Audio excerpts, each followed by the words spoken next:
Our family's Fordson Major with mill loader fitted had been great for jobs around our small holding. Problem was, try as I might, it just wasn't really capable of lifting cars and ridiculously heavy scrap items about the place.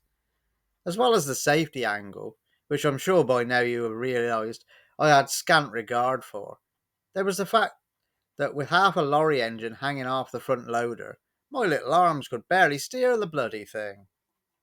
With this in mind, it was at the end of autumn 1996 that myself, Big John, and my father found ourselves at one of Howard Pugh's auctions, just outside Much Market on an overcast Saturday morning. A farmer had sold up, and all his kit was being auctioned off in various fields across the property. Having bought the scrap contents of the bloke's milking parlour and heaped it all onto Big John's Subaru pickup, Dad and I turned our attentions to the other item of note in the sale, a JCB. This 1960s antiquity was the early 2B model, the one with the little Nuffield three-cylinder engine. Half painted with red oxide, and the cab rotten and blackened from a previous electrical fire, amazingly the little digger fired up on the button. Dad had some ditches it could do with clearing out, and I was already eyeing the back actor, thinking about how useful it could be for pushing car roofs in, so I could load them 3i then on the Bedford TK. The upshot of all this being that a grand in grubby notes was parted with, and the 1965 gem was now ours.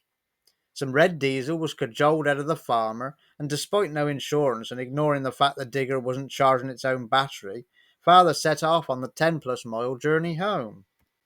Big John and I, in the overloaded Subaru, were given strict instructions to act up if the law showed any interest. Crawling along down through the Herefordshire countryside at 10 miles an hour in a diesel fume haze, and with a major tailback behind us, eventually the environs of Ledbury came into view. Grinding up through the town, not long after the traffic lights, Dad and the digger began to disappear into a cloud of steam. He pulled over just outside the cop shop of all places, steam continuing to pour from the digger's engine. On closer inspection, the block drain tap had vibrated open, and all the coolant had pissed out everywhere. Luckily, we had a can of water in the pickup, refilling the radiator. The battery managed to crank the old Nuffield engine back into life, and our journey resumed. It was at this point, and with a long, agonising climb up over the Malvern still to come, that I instructed Big John to overtake father and the lumbering digger.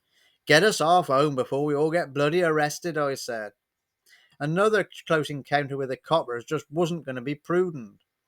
As we pulled out and around him, father was giving us the V sign through the cab door. Once back at the yard and having unloaded, we became aware that the sound of a JCB was growing ever closer. My dad, still at liberty it seemed, bumped and clanked down the lane and into our scrapyard. Once he had imparted his inner feelings on us abandoning him at the roadside, we got to looking round our new purchase. The front tyres were totally dead, the tubes visible in various places through the side walls.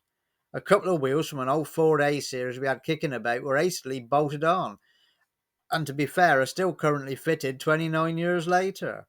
Aside from the cab rot and the odd oil leak, everything just about functioned, and the machine was pushed into service. To lift scrap cars, I would shove the front bucket up under their sills, then run a chain from the loader frame around the car's roof and over it to the B pillar opposite. This in order for the vehicle to lift up in a somewhat level fashion. The machine was always blowing hydraulic hoses, them all being pretty elderly. A most notable incident of this being in the middle of loading a muck spreader up onto my Bedford TK.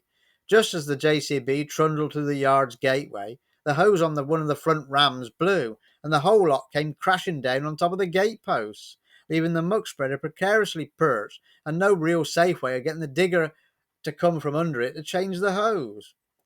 Over the years, I would trundle off to various nearby properties in order to load scrap items. Old Julian and his mate Mike, whom of which I'd had a Seddon Atkinson lorry a Christmas or so before, had called me out down to the old smithy in order to get rid of a dead Morris Ital, whose rear axle they had removed. I drove the Bedford TK down there and then slowly walked back to get the digger.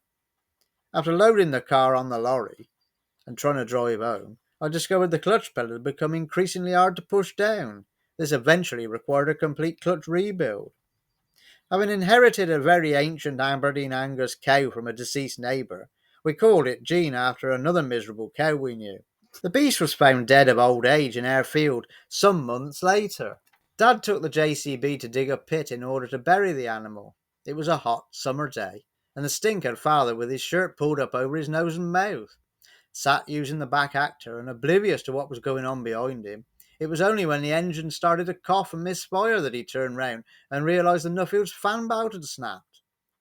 Despite years of abuse and the expense of buying 2 new rear tyres, there isn't really any reason to part with the old JCB. Still does exactly as it says on the tin. The beast was found to be dead in a... I've completely fucked that bit up as well. It was at this point, and with the long and the fuck that. Hello there. Oh, here we go. Oh, fucking hell, we're going to get this all day. Hello there. Thank you for watching my video. If you enjoyed this one, would like to see a few more, please share and subscribe and like. 'Tis appreciated. Does mean a lot. All the best to you. Take care.